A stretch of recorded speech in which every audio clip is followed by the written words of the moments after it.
আমরা এখন যে কাবাটাকে দেখি এটা হচ্ছে স্কয়ার আকৃতির। স্কয়ার মানে কি? বর্গাকৃতি, তাই তো? তো সাইয়েদনা ইব্রাহিম আলাইহিস সালাম যে কাবা নির্মাণ করেছিলেন এটা কিন্তু এরকম কিউব ছিল না, ওইটা ছিল রেক্ট্যাঙ্গেল। রেক্ট্যাঙ্গেল ছিল, মানে আয়তাকৃতির ছিল, এরকম লম্বা। মক্কা বিজয় হয়েছে কত হিজরিতে?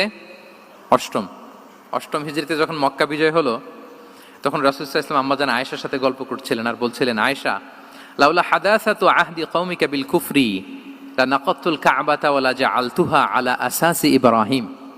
আয়েশা, তোমার এই মক্কাবাসী, তোমার এলাকার লোকজন যদি একটা কেওস সৃষ্টি না করতো তাহলে কাবার যে আসল শেপ, আমি ওই আসল শেপে এটাকে ফেরত নিতাম, কিন্তু নিতে গেলে এখন একটা ঝামেলা বাঁধবে, এজন্য নিব না।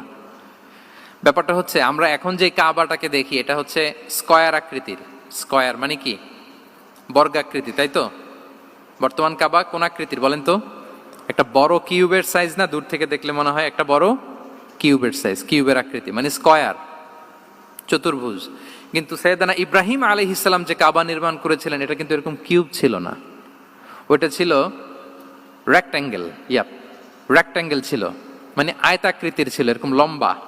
এই যে এই টেবিলটা যেরকম, টেবিলের যে শেপ এরকম ছিল, এরকম লম্বা কাবাঘর ছিল আয়তাকৃতির। কিন্তু এখন এটা কমে স্কয়ার আকৃতির হয়ে গেছে। এর কারণটা কি? কাবা একবার ওখানে অগ্নিকাণ্ড ঘটার কারণে ধ্বংস হয়েছিল, ফলে কাবাকে আবার রিনোভেশন করা লেগেছিল, পুনর্নির্মাণ। তো কুরাইশরা সিদ্ধান্ত নিয়েছিল কাবা পুনর্নির্মাণে আমরা কোনো হারাম টাকা ইউজ করব না, যার কাছে যত হালাল টাকা আছে নিয়ে আসা হলো। কিন্তু হালাল টাকা যতটুকু জমা হয়েছে এটা দিয়ে পুরো কাবা নির্মাণ হয় না, অর্ধেক হয়। ফলে কাবা যে আয়তাকৃতির ছিল সেটা না হয়ে গেছে কি বলেন? বর্গাকৃতির, মানে স্কয়ার। ওই স্কয়ার কাবাই আজ পর্যন্ত রয়ে গেছে।